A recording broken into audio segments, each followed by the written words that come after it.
Hey YouTube, what's going on? Hey, thought I'd take you on a little stroll. I haven't been out on a walk in my neighborhood yet, so this will be the first time. I have gone several times down to the park area, which is down this way. So you can see that it goes almost straight down. You can see the mountains around there. So I've gone down there several times, but I really haven't gone exploring around the neighborhood very much at all. So thought as I go strolling around today, I'd take y'all with me. And so anyway, that's our little house right on the corner there.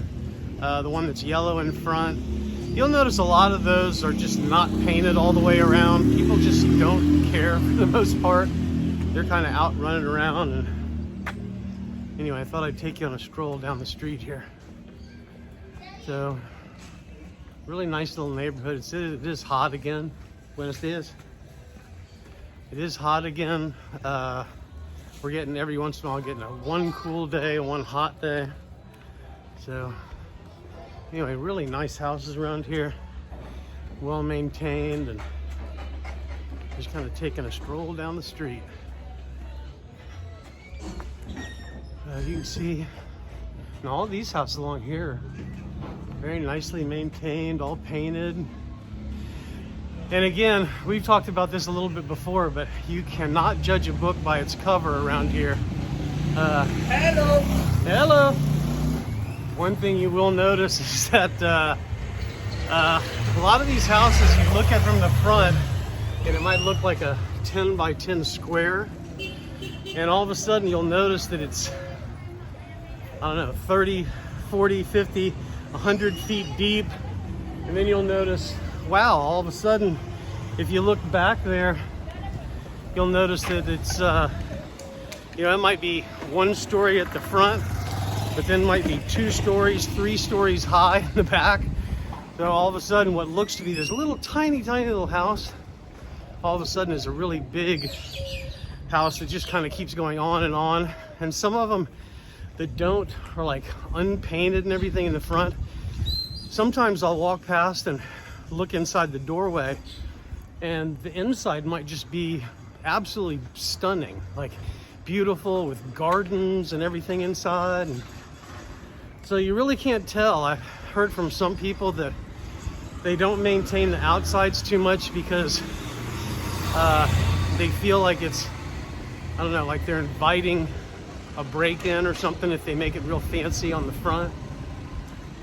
So they just save their fancy stuff for inside the house. I don't know if that's the case always, but anyways, that's what I hear. So you can hear the vendor behind me. He's selling fish and shrimp. Sometimes they get these big loads from like over on the coast. Really here in when Lydia goes home to see her family in Corinto, she eats a lot of seafood. Buenos dias. But here in Matagalpa, and we even asked the doctor that gave me my annual physical, we even asked him. He said, yeah, he goes, really, here we're so far away from the coast, I would probably shy away from eating a lot of seafood, fish and seafood here. So anyway, this will kind of give you a little shot. Now, if you head down that way, you're heading again down the hill towards the park. And I'll spin you around a little bit. This is kind of going, this street, if you keep going down that way, goes to, like, you're kind of going towards Mercado Sur. You'd have to go down there a few blocks and take a right, and then you'll get to the big, giant, I don't know, a block full of different fruits and veggie vendors.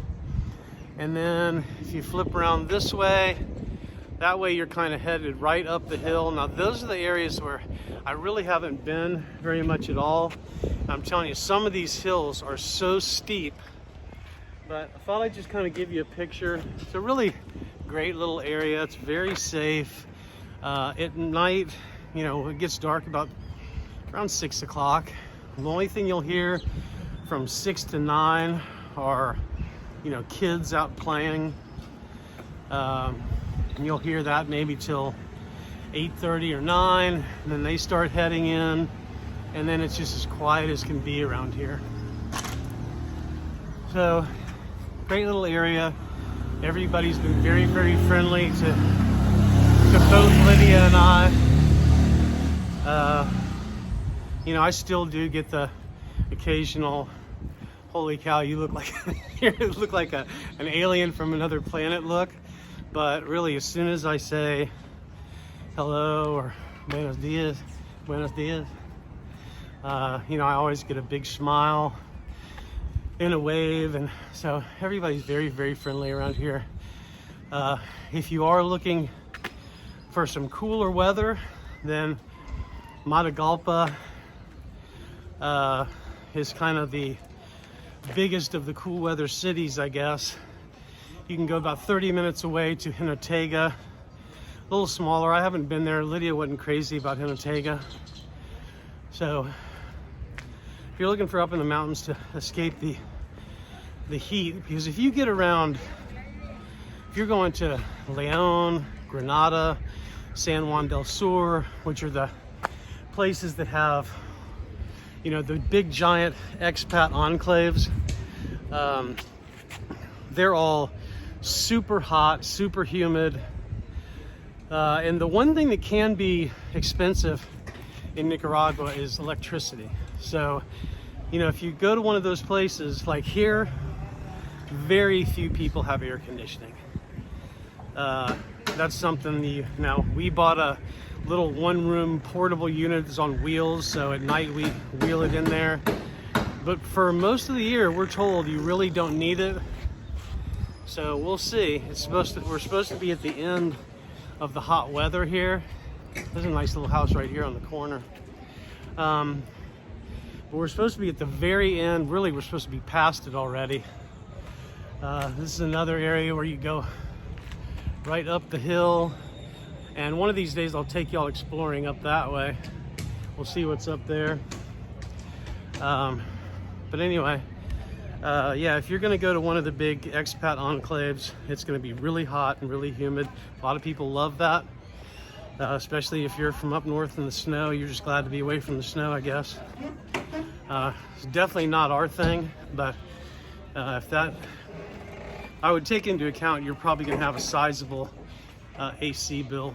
I mean, it could be, you know, as little as $100 a month, but it could get into the, you know, several hundreds, depending on how big of a house you're renting or buying. It can be pretty big. The other thing we ran into at the last house was we're almost positive that neighbors were tapping into that rental house. And so we were paying the electricity bill for, who knows, 2, 3, 4, 5 neighbors. It was enormous. The electric company doesn't care. They come out, take a look around, but it's basically your problem. So we tried, but it didn't help very much. Buenos dias. So anyway, that's really one of the biggest bills you can get around here is electric if you're running a lot of AC. Other than that, everything's really cheap. I mean, our internet is, well, we just changed from Claro to Tigo.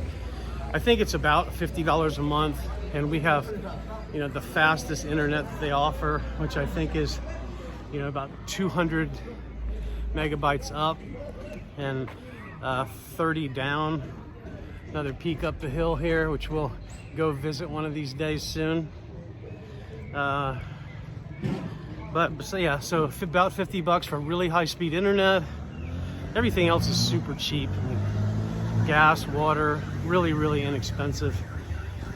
So anyway, right back at home, and gonna take the dogs for a little walk. But thank you so much for joining me on my little stroll around the neighborhood. If you haven't, please take a minute to like and subscribe. Helps the channel. We really appreciate it. And what else? If you're bored, you're looking for a way out of the rat race, you want to get off that hamster wheel in the United States or wherever else you might be, there's so many different options. I hope you come explore with us. This Nicaragua is our first stop. Probably Guatemala, and then Mexico after that will be the next 2 spots. But We plan to go all the way south, all the way to Argentina, maybe to Southeast Asia after that. So stick around. Remember, if you're in a job, you want to get out, you're trying to figure out if you can retire early, there are places you can go where the quality of life is very good and the cost of living is very low. So hope you join us on our travels. And just remember, if you're bored, you need an adventure, there has to be something more.